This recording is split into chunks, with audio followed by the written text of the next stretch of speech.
रुपए की है।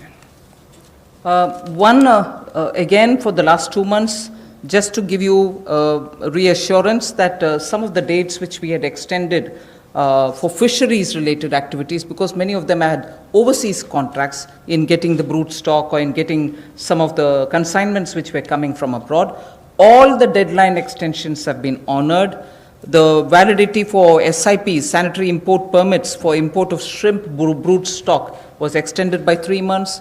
We have also condoned the delay of 1 month in the arrival of brood stock consignments, and for all the quarantine cubicles which were booked, but because of the delays, they were going to have to forfeit the monies that they paid. We allowed rebooking at no extra or additional charge.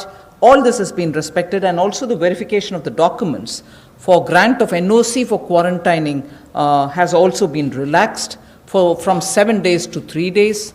So very many measures which will help shrimp farmers, marine farmers, and also coastal farmers, which were given the kind of extension because of the lockdown, have all been extended duly, and help and assistance have been extended as promised. So I want to underline the fact that registration of 242 registered shrimp hatcheries and also rearing hatcheries were expiring on 31st March.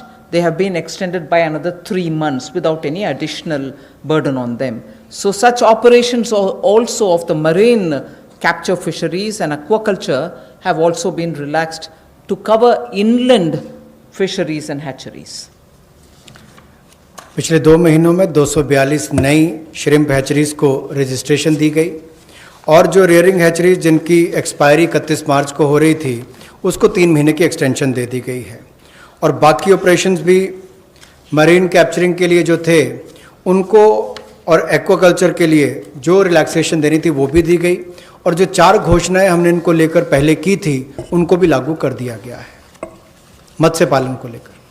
I go to today's announcements, the third tranche covering agriculture. First 8 steps are towards monies going for infrastructure capacity building. And from among the 8, so the first one is we provide 1 lakh crore for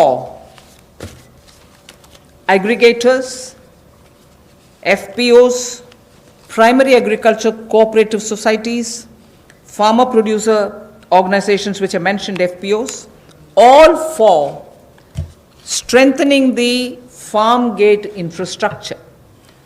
Farm gate infrastructure are cold chains, post-harvest management infrastructure, storage centers, yards from where they have to do it.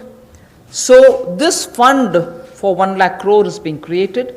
Here private entrepreneurs, agricultural entrepreneurs, startups, all of whom are now looking at facilitating by procuring from the farmers and reaching out with value addition to the global markets, don't have the infrastructure. So this fund for 1 lakh crore will immediately address that issue, and that fund will be created at the earliest. हमारा किसान बाढ़ हो, बारिश हो, तूफान हो, आंधी हो, अपना पसीना बहाकर 137 करोड़ भारतीयों का पेट तो भरता ही है, लेकिन उसके साथ साथ एक्सपोर्ट करने में मदद करता है। लेकिन भंडारण की कमियां होने के कारण कई बार और मूल्य संवर्धन के अवसर ना होने के कारण कमी रह जाती थी। उस कमी को पूरा करने के लिए 1 लाख करोड़ रुपए का कृषि आधारभूत ढांचा बनाने के लिए ये योजना लाई गई है, जिसमें चाहे कोल्ड चेन हो या फसल कटाई के बाद प्रबंधन करने के लिए जो भी सुविधाएं वैल्यू चेन के लिए बनानी है वो उसमें बनाई जाएंगी, और इससे लाभ मिलेगा मूल्य संवर्धन के लिए भी, भंडारण की क्षमता बढ़ाने के लिए भी, और कुल मिलाकर किसान की आय को भी इसमें बढ़ोतरी मिलेगी। और भारत न केवल अपनी मांग को पूरी कर पाएगा, एक्सपोर्ट करने में भी इसकी आने वाले समय में बहुत मदद मिलेगी। और ये जो है इसका जो लाभ होगा वो प्राइमरी एग्रीकल्चर कोऑपरेटिव सोसाइटीज़ हो, फार्मर प्रोड्यूस ऑर्गेनाइजेशंस हो जो किसान उत्पादक संघ हैं, या कृषि उद्यमी हो, स्टार्टअप्स हो, एग्रीगेटर्स हो जो इंफ्रास्ट्रक्चर कृषि के क्षेत्र में लाते हैं, ये सब इनके माध्यम से आधारभूत ढांचा कृषि के क्षेत्र में उनके फार्म गेट पर खड़ा किया जाएगा ताकि इन सुविधाओं का लाभ मिल सके और इस फंड को जल्दी क्रिएट करके शुरुआत की जाएगी। The next of the 8 steps towards capacity